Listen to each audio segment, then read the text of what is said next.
Hello les amigos, hello Bruno, Hello Vanessa. bienvenue à toutes et tous dans ce nouvel épisode de Pêchu, le podcast qui donne la pêche. Alors avant de démarrer, on voulait d'abord vous remercier pour vos messages, pour vos encouragements. On sait que certains d'entre vous suivent nos épisodes avec beaucoup d'assiduité et ça fait très plaisir, donc merci à vous. On continue donc notre cycle d'interviews et cette fois on explore la dimension émotionnelle avec une invitée de marque, Biljana Todorova. Salut Biljana. Bonjour Vanessa, bonjour Bruno, je suis très heureuse d'être avec vous aujourd'hui. Et on Hello est Biljana. heureux de t'accueillir également. Alors, qui es-tu, Biljana? Est-ce que tu peux te présenter en quelques mots pour nos auditeurs et auditrices? Avec grand plaisir. Donc, je m'appelle Biljana Todorova, je suis docteur en sciences et conférencière internationale. J'ai écrit plusieurs articles scientifiques et actuellement, je termine l'écriture de mon livre Neuroexcellence qui paraîtra dans quelques semaines dans les librairies. Euh, Ce qui me distingue, je pense, la raison pour laquelle vous m'avez invitée, c'est ma passion pour les neurosciences.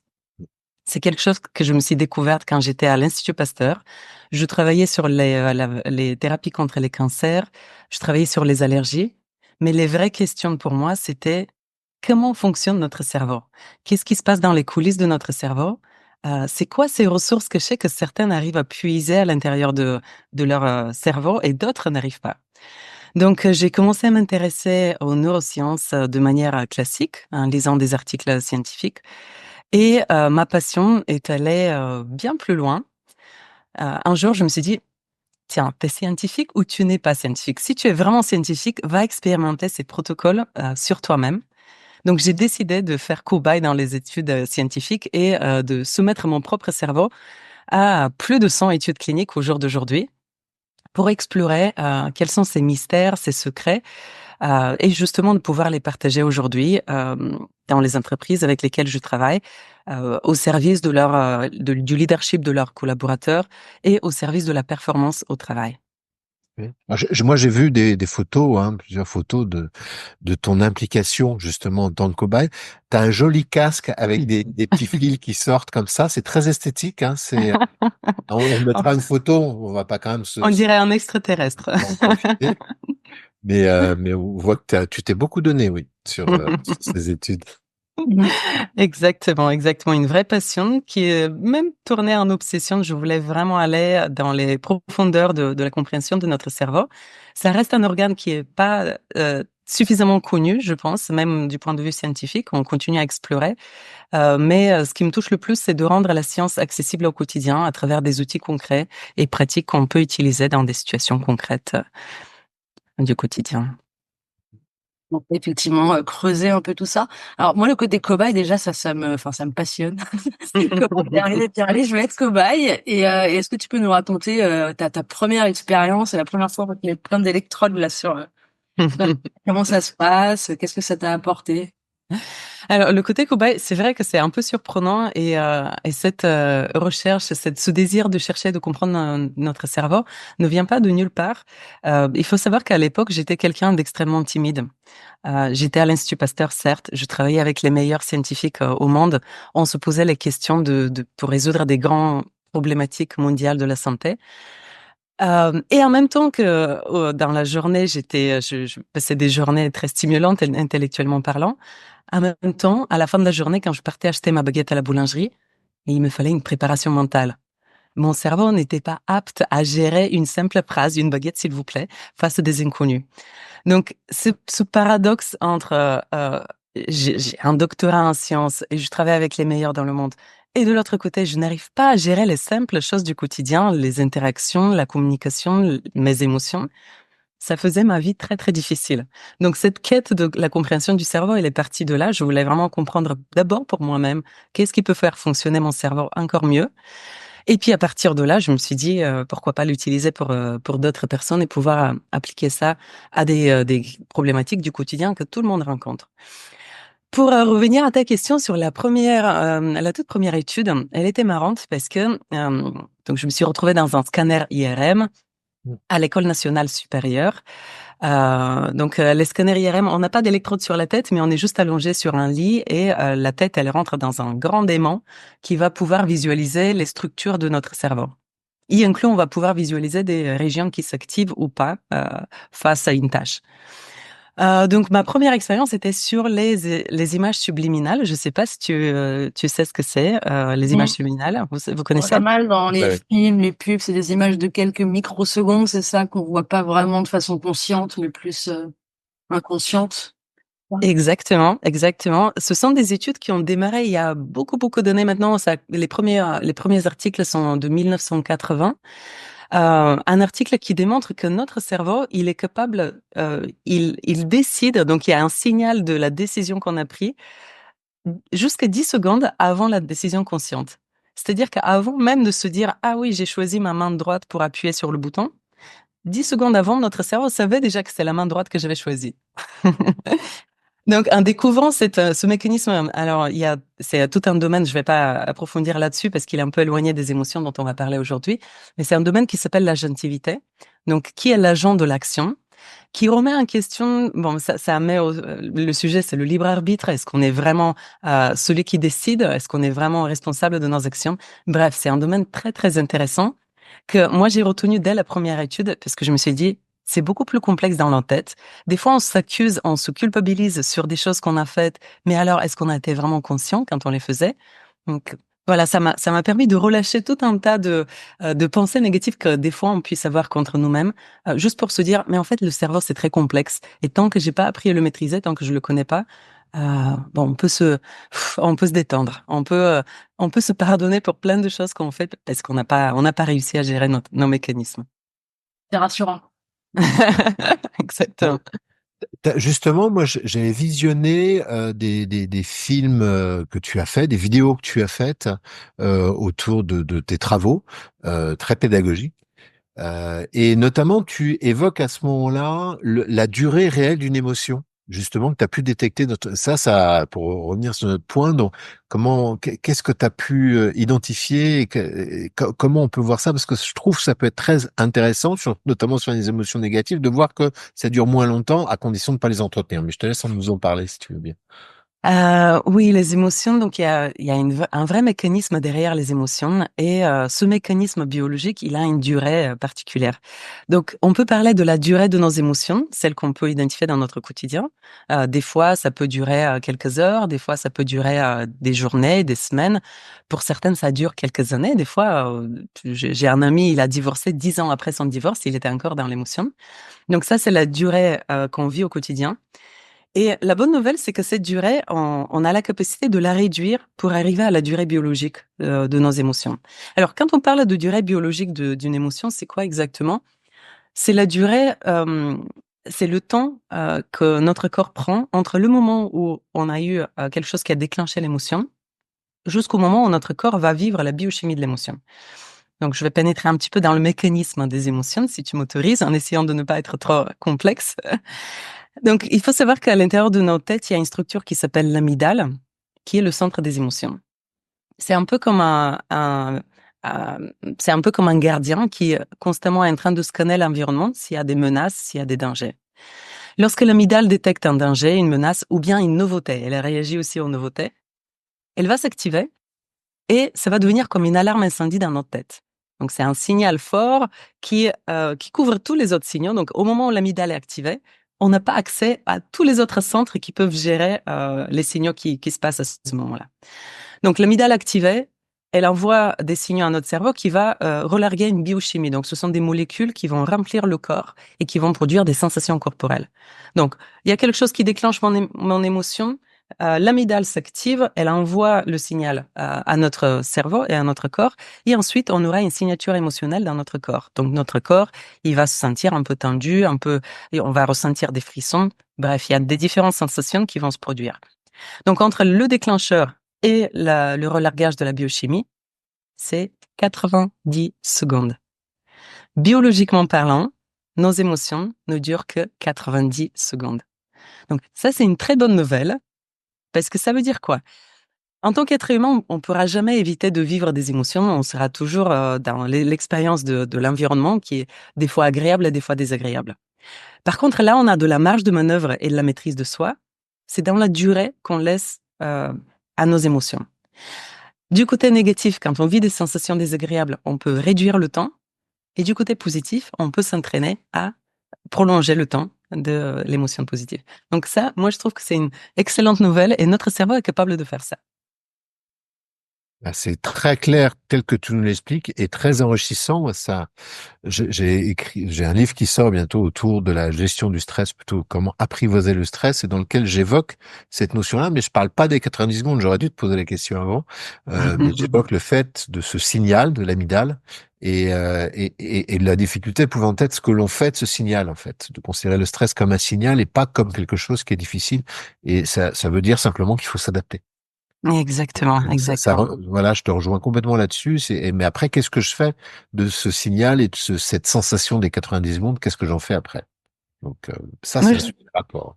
je trouve déjà c'est très rassurant et quand je le partage avec mes clients, quand ils découvrent cette réalité, c'est très très rassurant parce qu'ils se disent au final, j'ai une grande marge de manœuvre. Je peux vraiment agir sur l'expérience que je fais de la réalité. Déjà de savoir que c'est possible d'arriver aux 90 secondes et 90 secondes, c'est la durée maximale. C'est-à-dire qu'on peut même réduire quand on devient vraiment dans la maîtrise haute des émotions.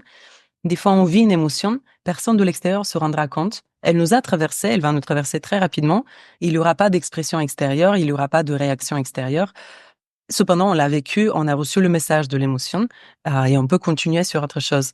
Donc, l'expérience des émotions, quand on est dans la maîtrise des émotions, devient quelque chose de très intéressant, voire intriguant, parce que nous, en tant qu'êtres humains, on est un sujet mystérieux à comprendre. C'est-à-dire que nos processus cérébraux, 95% de ces processus est inconscient.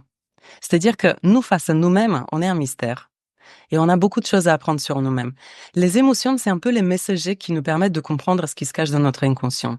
Ça vient toucher à des valeurs parfois, ça révèle des valeurs, ça révèle des besoins. Et quand on arrive à vraiment s'allier avec nos émotions et les écouter, on arrive à mieux se comprendre et grandir grâce à nos émotions. Donc, ça devient comme un jeu très intéressant quand on a compris comment ça fonctionnait. Ça devient vraiment comme un jeu très intéressant de se dire: «Tiens, pourquoi cet événement vient me chercher? Ça appuie sur quel élément d'important pour moi?» Donc à chaque fois, c'est une opportunité de grandir. Quel conseil tu donnerais justement, pour aider des personnes à faire en sorte de réduire le plus possible le temps des émotions désagréables et pouvoir étendre ce temps d'émotions plutôt agréables? Parce qu'il y a des trucs, Alors pour moi, quand on parle d'émotion, on ne peut pas oublier le corps. D'ailleurs, je le mettrai en premier. Quand on vit une émotion, elle se produit dans notre corps. Elle peut être imaginaire, hein. Des fois, l'émotion est provoquée par, justement, pourquoi au quotidien ça dure plus de 90 secondes, c'est parce que très souvent nos émotions sont provoquées par des images mentales. Pas par une vraie situation, mais par le replay, par le fait de revoir la situation dans nos têtes. Donc même si, l'émotion est déclenchée par quelque chose d'imaginaire, elle devient réelle dans le corps. C'est-à-dire qu'on a vraiment une dimension corporelle à gérer en premier. Donc la toute première chose, c'est d'avoir des stratégies qui nous permettent d'être bien dans notre corps, de retrouver facilement la fluidité dans le corps au moment où l'émotion se produit. Alors typiquement, on a les différentes techniques de respiration.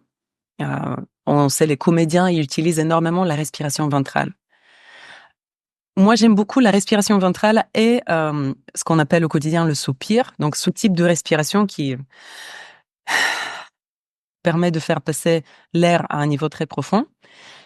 À l'intérieur de nous, ça étend le diaphragme sur lequel le nerf vague passe. Quand on active le nerf vague, on active le système parasympathique, qui est le système qui nous détend.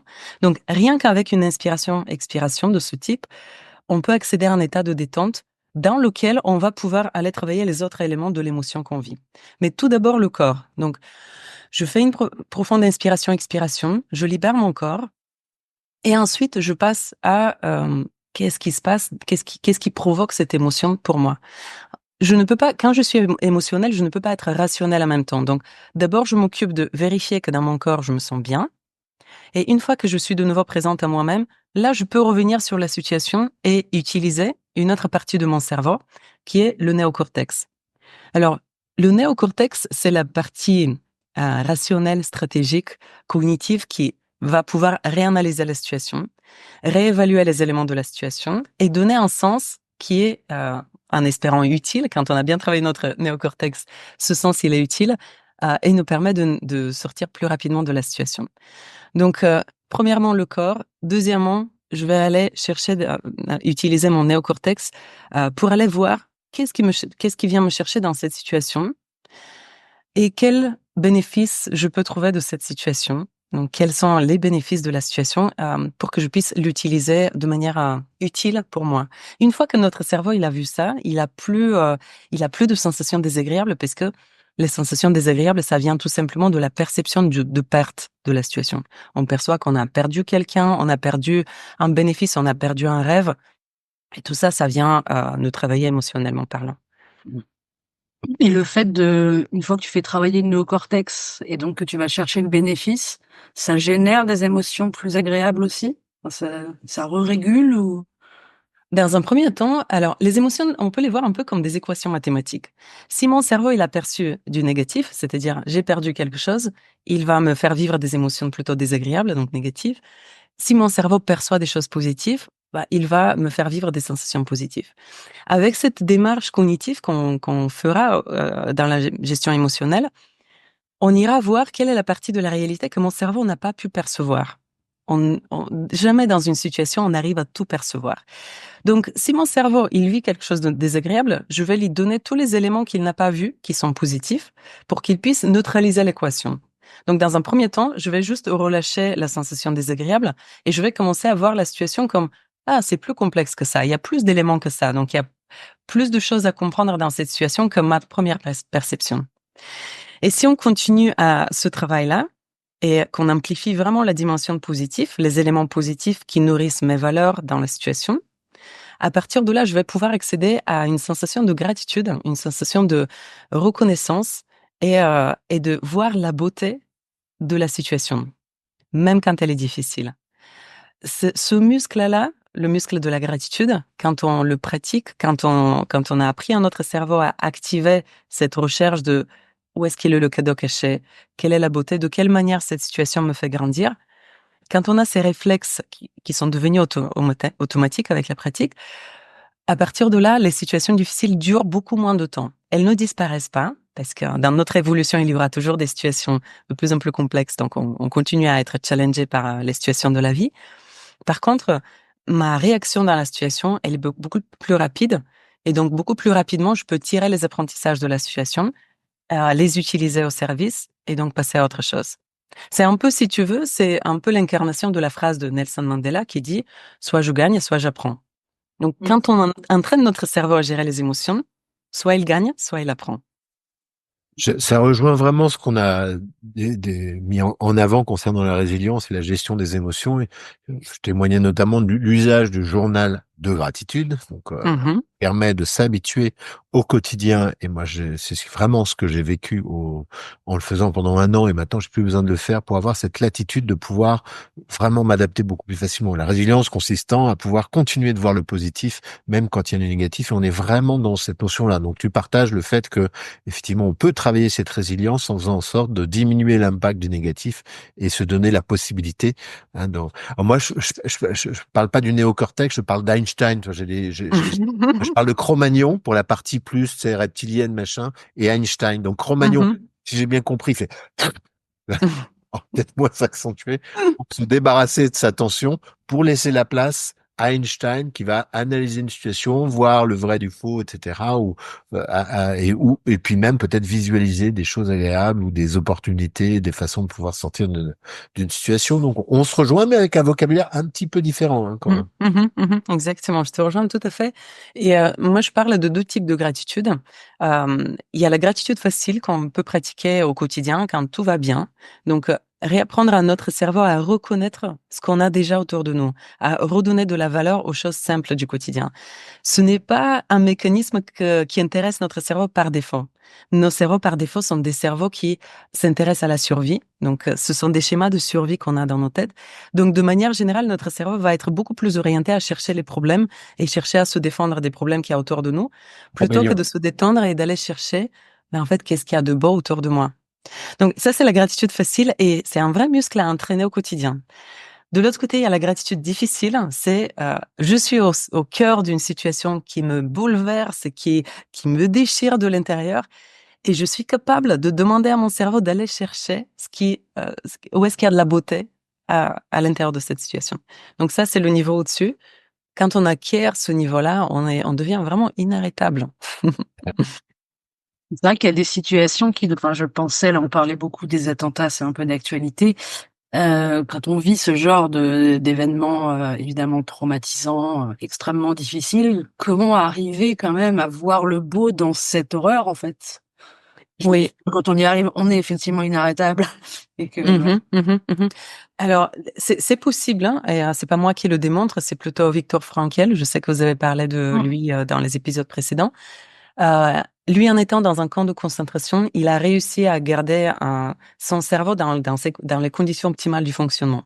C'est-à-dire que même dans les pires contextes, on est capable, notre cerveau est capable d'aller trouver de l'énergie. Le but étant pas de nier le contexte, le but étant pas de dire non mais il y a pas de difficulté. Le but étant de, tout en regardant la difficulté, d'aller chercher comment cette difficulté crée de la beauté. Je vais donner un exemple. Typiquement, quand on est dans des situations difficiles, il y a un élément qui s'active très souvent pour nous tous, c'est que quand on est en difficulté, il va y avoir soit des gens qu'on connaissait pas qui viennent nous aider, donc des gens qui s'allient à nous pour nous aider, ou il y aura peut-être des relations précédentes qui n'étaient pas si fortes, on n'était pas très connecté avec la personne, mais grâce à ces difficultés, ça amplifie le lien entre nous et ça crée des relations belles et profondes grâce à la difficulté. Donc, ça veut pas dire je nie la difficulté, je reconnais que ces difficultés, elles restent difficiles, mais par conséquent, elles m'amènent à avoir des nouvelles relations qui vont peut-être marquer ma vie. Donc, je regarde les deux à la fois. Je suis sensible à comment cette situation tourne les facteurs autour de moi et en même temps, je reste dans la situation. D'ailleurs, un facteur très important pour développer la résilience, c'est cette capacité de lâcher prise. On va l'appeler lâcher prise, mais au quotidien, ça correspond à quoi? Je vis une situation difficile. Beaucoup de gens se bloquent dans la situation difficile parce qu'ils essayent de tout gérer, alors qu'il y a une grande partie qui dépend pas d'eux. Si je suis dans une guerre, il y a plein de choses que je ne pourrais pas gérer. C'est en dehors de mon spectre d'action. Donc, pour pouvoir lâcher prise, une simple question suffit et il suffit de pouvoir se la poser au moment de la situation. Donc, au lieu de chercher à me battre avec tout ce qui se produit autour de moi, je regarde la situation et je me demande quelle est la partie qui dépend de moi, sur laquelle je peux rester active. Imaginons, c'est une guerre. Est-ce qu'il y a des parties sur lesquelles je peux être proactivement impliquée? Est-ce qu'il y a des associations que je peux créer? Est-ce que j'ai le niveau suffisant pour activer des relations qui peuvent faire quelque chose? Si la réponse est non, alors qu'est-ce qui dépend de moi? C'est peut-être protéger ma famille. Donc, je vais me concentrer sur les facteurs que je pourrais gérer et je lâche prise sur tout le reste. Je lâche prise et je laisse tout le reste s'organiser. Je ne sais pas comment ça va s'organiser, mais je lâche prise sur ça. Et je m'occupe juste de la partie qui dépend de moi. Vraiment, le lâcher prise, il est au cœur pour activer la résilience, avant même de chercher la gratitude, il faut que je lâche prise sur les facteurs qui me dépassent. Sinon, je pourrais rien faire. Je ne peux pas chercher de la gratitude sur des choses qui sont en dehors de mon spectre d'action. Ouais, c'est effectivement quelque chose qui m'avait beaucoup aidé dans une situation de deuil, de réaliser que j'avais pas forcément la main sur tout et me concentrer sur quoi je pouvais agir.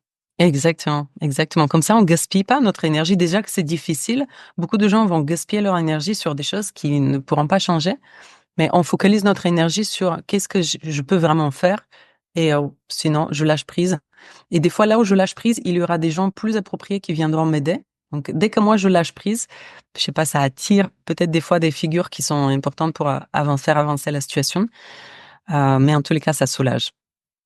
Oui, c'est aussi, d'un autre côté, pour pouvoir mieux vivre quand ça va bien, c'est nécessaire d'éviter de se disperser. C'est sans doute pour ça que pour pouvoir bien vivre ton mariage, tu nous as décalé le fait de pouvoir faire cette interview. Tu l'as bien vécu. Effectivement, ça dépendait de moi. C'est Donc, la vraiment bonne super. nouvelle, la bonne nouvelle, c'est qu'on peut entraîner notre cerveau, en fait, à devenir résilient. Exactement. Oui, notre cerveau, il a des capacités. Des fois, on les découvre dans des situations extrêmes. Viktor Frankl, il a découvert ça dans une situation c'est le contexte qui lui a imposé de chercher des solutions. Nous, on n'est pas dans des situations extrêmes. Moi, ma résilience, il me fallait de la résilience pour que je puisse acheter ma baguette à la boulangerie. Ça peut paraître idiot, mais mon cerveau avait besoin de développer une résilience pour des situations qui le stressaient. Quand on parle d'émotion, il n'y a rien de rationnel. Si mon cerveau voyait comme un danger énorme l'interaction avec un inconnu, c'était son problème à lui. Il fallait que je résout son problème parce que c'est mon cerveau. Donc, on vit pas dans des situations extrêmes, mais les gens qui ont traversé des situations extrêmes nous démontrent que notre cerveau est capable de stretcher cette compétence de résilience à très haut niveau. Et nous, on peut s'entraîner à faire ça. D'ailleurs, notamment, si on s'entraîne à sortir de notre zone de confort de manière proactive et volontaire, on va déjà entraîner ce muscle au quotidien de notre cerveau d'aller se débrouiller quand lui, ça lui fait peur et il est dans l'inconnu, dans l'incertitude. On peut l'aider à voir que de toute manière, il trouvera une solution. Donc, comme ça, il se détend. Et en réalité, d'aller explorer cette ressource qui est à l'intérieur de chacun de nous et on l'a pas beaucoup sollicité. On n'est pas dans des temps si extrêmes pour devoir la solliciter. Donc, beaucoup de gens vont se retrouver dans des situations relativement faciles, mais leur cerveau va stresser et va se tendre et il va pas savoir réagir. Mmh. Donc t'as mangé beaucoup de pain pendant un moment, si t'as été proactif pour essayer d'aller vers l'autre, aller acheter des baguettes. Et j'ai donné un terrain d'exploration à mon cerveau. Et il fallait y aller, hein. Passer de l'extrême timide à la conférencière. Il y a un chemin à faire, donc ça se passe pas par magie. La magie, c'est quand on regarde en arrière et qu'on se dit, en fait, notre cerveau, il a des compétences incroyables. Mais sur le moment, il y a vraiment des actions à mettre en place pour entraîner notre cerveau à se sentir à l'aise et à acquérir cette compétence de plus en plus. Donc, oui, oui, il y a eu des exercices de type, je rentre dans un ascenseur et je dois adresser la parole à des inconnus. Donc, pendant 1 ou 2 semaines, à chaque fois, je rentre dans l'ascenseur, j'adresse la parole à un inconnu. Et c'est des petites actions comme ça, mais qui font des grands changements au niveau de nos processus cérébraux.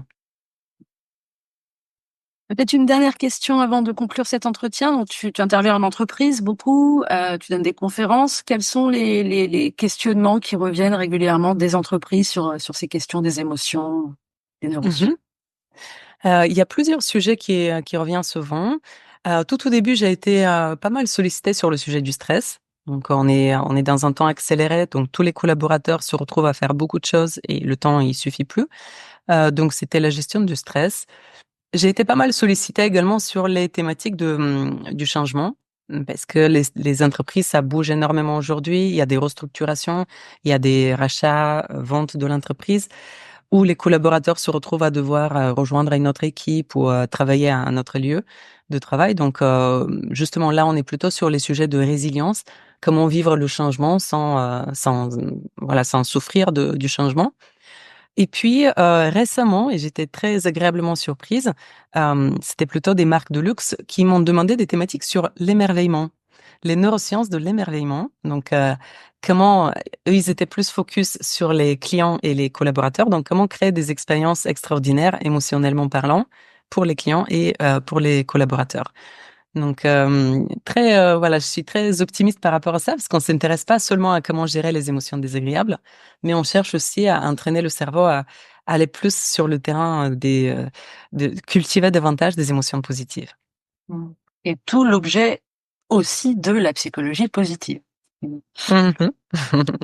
Merci beaucoup, Biliana, pour cet échange très intéressant, très riche. Bruno, est-ce que tu veux dire un petit mot pour conclure? Ah bah Biljana, je passerais bien 3 heures à t'écouter encore. On a déjà échangé justement dans nos rencontres de conférenciers, mais voilà, c'est vraiment un super complément ce que tu nous apportes. C'est avec les neurosciences, ça nous permet de voir qu'effectivement cette machine très mystérieuse, comme tu le dis, elle nous permet effectivement de changer. Moi, c'est ce qui m'a permis de passer encore une fois de Monsieur Ronchon à Mister Happy.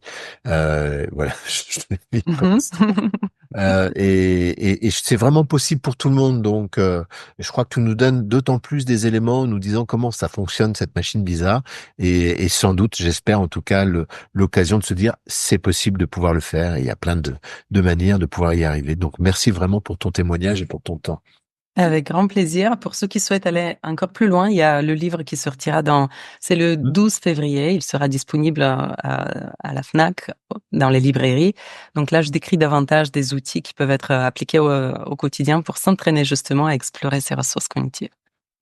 Trop bien. On sera les premiers à aller l'acheter. Tu nous rappelles le titre? Le Neuroexcellence. Neuroexcellence. Le 12 février, moi, le mien, il sort le 14 février. Tu m'as grillé 2 jours, quand même. Donc là, faudrait que j'aille faire plus de neurosciences pour m'aider. On va acheter les deux d'un coup, comme ça. Merci en tous les cas à vous deux. Merci à toi, merci chères auditrices et auditeurs. N'hésitez pas à nous suivre, n'hésitez pas à suivre Biliana également sur ses réseaux. On te retrouve sur LinkedIn, j'imagine. Biliana, tu as ton site également Neuroexcellence, et on lira ton livre avec attention et intérêt.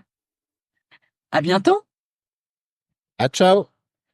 Salut!